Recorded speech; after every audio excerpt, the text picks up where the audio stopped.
Hello दोस्तों, आज के इस वीडियो में हम बात करने वाले हैं ओलिगोपोली मार्केट स्ट्रक्चर के ऊपर। तो ये ओलिगोपोली इन परफेक्ट कंपटीशन में मार्केट स्ट्रक्चर आता है और ये काफ़ी ज़्यादा इम्पोर्टेंट है समझना। इससे पहले मेरी आपसे रिक्वेस्ट है कि अगर आपने इससे मेरी पहले वाली वीडियोस नहीं देखी है जिसमें हमने समझा है परफेक्ट कंपटीशन के बारे में, मोनोपोली के बारे में, मोनोपोलिस्टिक कंपटीशन के बारे में, वो वीडियो का लिंक डिस्क्रिप्शन में है, वहाँ जाके आप देख सकते हो। चलिए स्टार्ट करते हैं। ओलिगोपोली जो वर्ड निकला है वो 2 ग्रीक वर्ड से निकला है, ओलिगी एंड पोलिन। ओलिगी का मतलब होता है फ्यू एंड पोलिन का मतलब टू सेल, यानी कि जहाँ पर बहुत ही कम सेलर है जो बेच रहे सामान, बहुत ही कम सेलर है। तो एक ऐसा market structure in which there are only a few sellers of the homogeneous और डिफरेंशिएटेड प्रोडक्ट्स, मतलब जहाँ पर बहुत ही कम सेलर है, बेचने वाले बहुत ही कम है, लेकिन होमोजीनियस बेच रहे हैं या तो सामान या इनडिफरेंशिएटेड। मोनोपोलिस्टिक में हमने देखा था कि वहाँ पर सेलर काफ़ी है, बायर भी काफ़ी है, लेकिन वहाँ पर डिफरेंशिएटेड प्रोडक्ट थे। परफेक्ट कंपटीशन में हमने देखा कि लार्ज नंबर ऑफ बायर है, लार्ज नंबर ऑफ सेलर है, लेकिन होमोजीनियस प्रोडक्ट बेच रहे हैं। बट यहाँ पर क्या है, सेलर ही बहुत ही कम है। मोनोपोली में हमने देखा था कि एक ही सेलर है, बट यहाँ पर एक सेलर नहीं है, एक से ज़्यादा है, लेकिन बहुत कम है, बहुत कम है। ठीक है, मोर देन है यहाँ पर सेलर, बट बहुत कम सेलर है, लेकिन या तो वो होमोजीनियस बेच रहे हैं या तो डिफरेंशिएटेड। उसी को बोलते हैं ओलिगोपोली। ठीक है, चलिए समझते हैं बुक के थ्रू। तो यहाँ से हम समझने की कोशिश करते हैं कि ओलिगोपोली का, जैसे कि हमने समझा कि ओलिगोपोली के 2 ग्रीक वर्ड से निकला है, ओलिगी एंड पोलिन। तो यहाँ से आप लिख सकते हो कि oligopoly is a market structure जहाँ पर बहुत ही कम सेलर होते हैं, बट मोर देन 2, कम से कम 2 तो होने ही चाहिए, क्योंकि एक होगा तो आपको पता है कि वो तो मोनोपोली बन जाएगा। तो ये क्या कह रहा है कि 2 से भी ज़्यादा होने चाहिए, तब फ्यू सेलर माने जाएंगे ना। 2 सेलर हो गए तब भी नहीं, 2 से ज़्यादा। एग्जाम्पल देखिए, जैसे कि ऑटोमोबाइल इंडस्ट्री ओलिगोपोली मार्केट में आती है, क्योंकि ऑटोमोबाइल में बहुत ही कम सेलर है, बेचने वाले बहुत ही कम ब्रांड्स हैं और काफ़ी ज़्यादा इन्वेस्टमेंट भी लगती है ना, इसीलिए ये ओलिगोपोली ऑटोमोबाइल है। सीमेंट इंडस्ट्री में बहुत ही कम है, स्टील में, एल्युमिनियम में, ये सब ओलिगोपोलिस्टिक मार्केट में आता है। ठीक है, जहाँ पर बहुत ही कम फर्म है, हर एक पर्टिकुलर प्रोडक्ट की बहुत ही कम फर्म खुली पड़ी है, उसी को ओलिगोपोली मार्केट बोलते हैं। और अगर जहाँ पर ऐसी मार्केट होती है जहाँ पर एग्जैक्टली 2 सेलर है, अगर कोई ऐसी मार्केट है जहाँ पर एग्जैक्टली 2 सेलर है तो उसे डिओपोली बोलते हैं। क्या बोलते हैं? डिओपोली।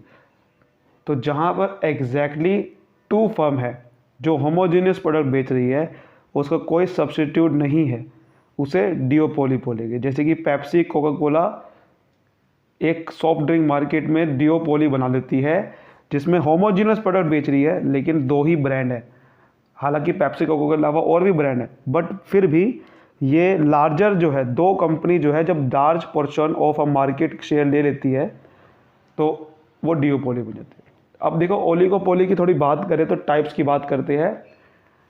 तो एक होता है परफेक्ट ओलिगोपोली, मतलब जहाँ पर होमोजीनियस प्रोडक्ट बेच रही है।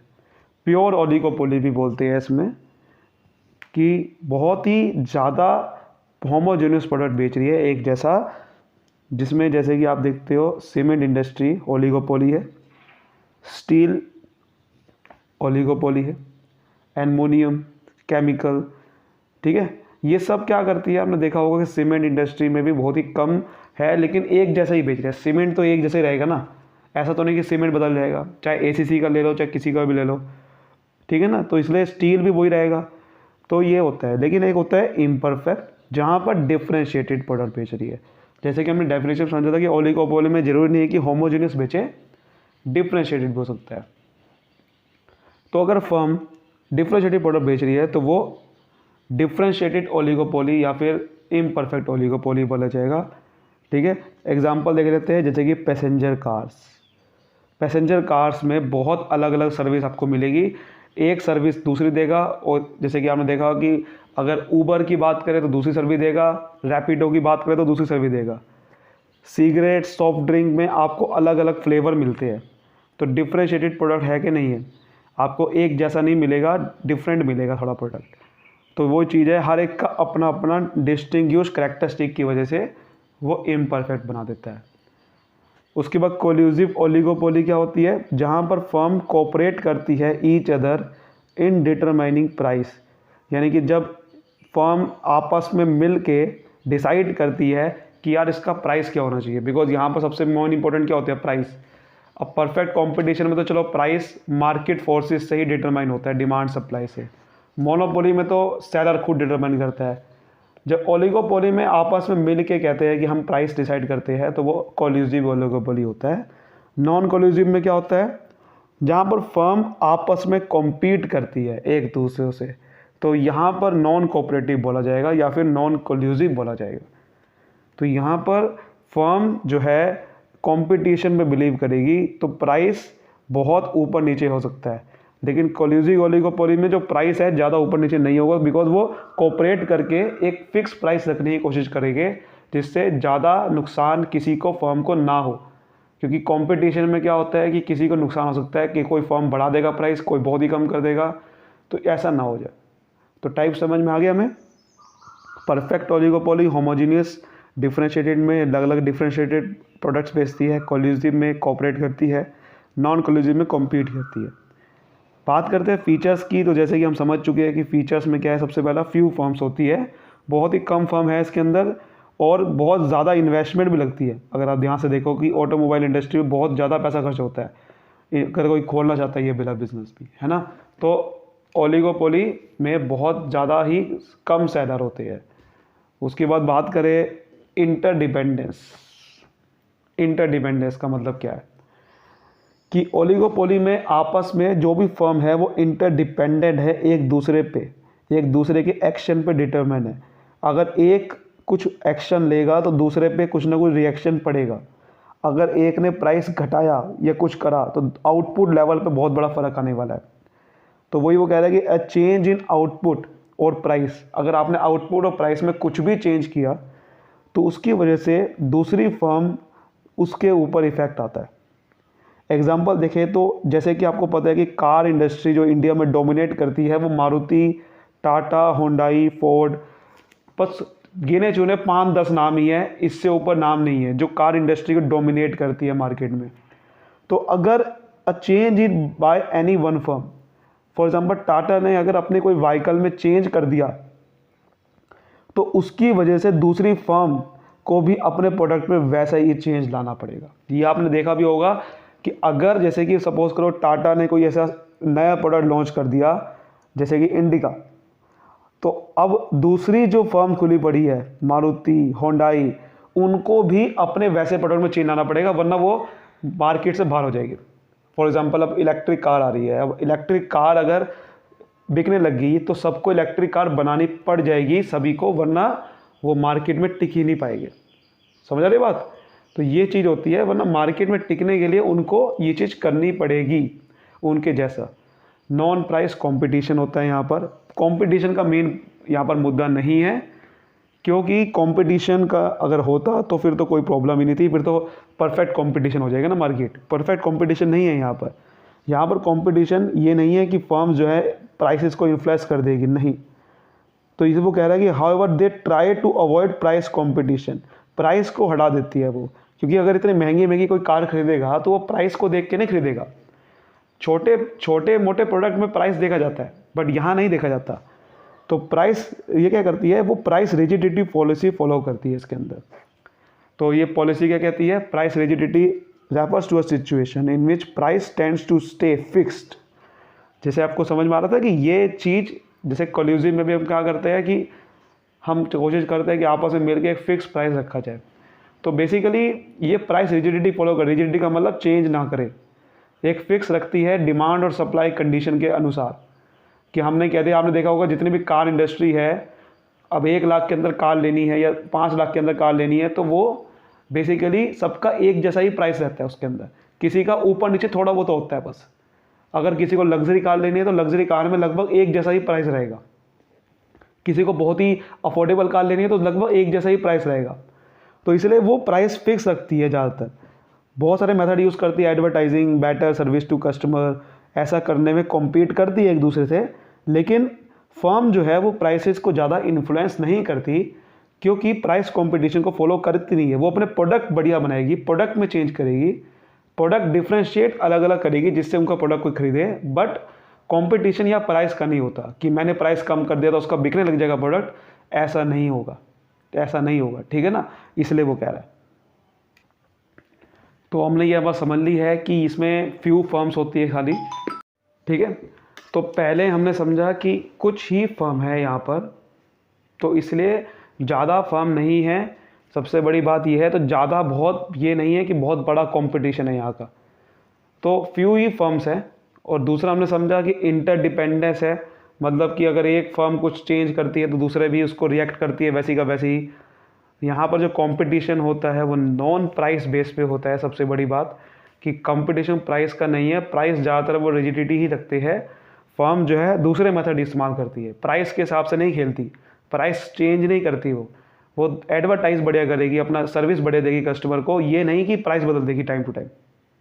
और ये वही है, जैसे कि अब कंपटीशन है तो बैरियर तो रहेगा कोई ना कोई एंट्री का, तो वही है बैरियर टू एंट्री, फ्रीडम नहीं है, बैरियर है। अब देखो आप सोचोगे कि भाई बैरियर क्यों है, क्योंकि ये बेसिकली मोनोपोलिस्टिक में चलो फ्रीडम थी, परफेक्ट में फ्रीडम थी, बट ये भी एक तरह की मोनोपोली थोड़ी बहुत ही है ना यहाँ पर, क्योंकि सारे तो बहुत सारी फर्म नहीं है, कुछ ही फर्म है। और कुछ ही फर्म है तो वो क्या करेगी, एंट्री न्यू फर्म का इंडस्ट्री में कोई ना कोई बैरियर लगा देगी।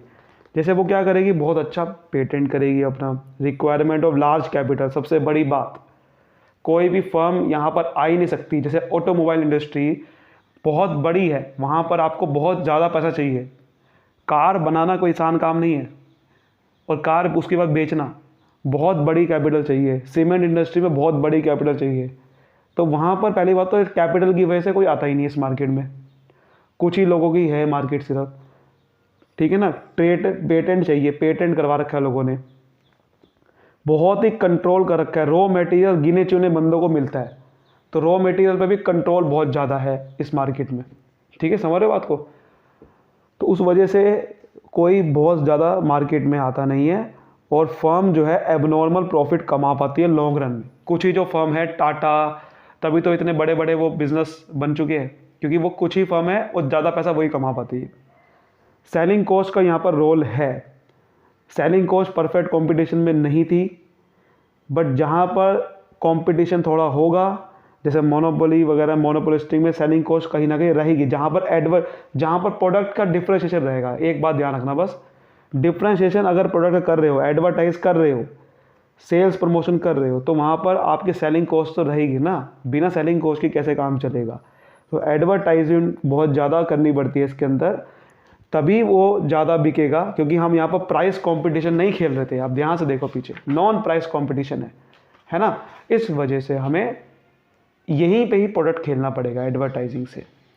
ग्रुप बिहेवियर होता है, जैसे कि इंटरडिपेंडेंस फर्म है, एक फर्म अगर कुछ आउटपुट या प्राइस में बदलती है, चेंजेस करती है, तो दूसरे भी इंटरेस्ट लेते हैं, तो दूसरे भी चेंज करते हैं। तो ग्रुप बिहेवियर मतलब firm tend to behave if they were single firm even though individually they retain their independence. तो ग्रुप बिहेवियर का मतलब क्या है, ग्रुप बिहेवियर का मतलब ये चीज़ है, जैसे कि फर्म जो है वो बिहेव करेगी कि हम अगर ये सिंगल फर्म होते इंडिविजुअली तो कैसे बिहेव करते, तो वो इंटरडिपेंडेंस लेते, ठीक है।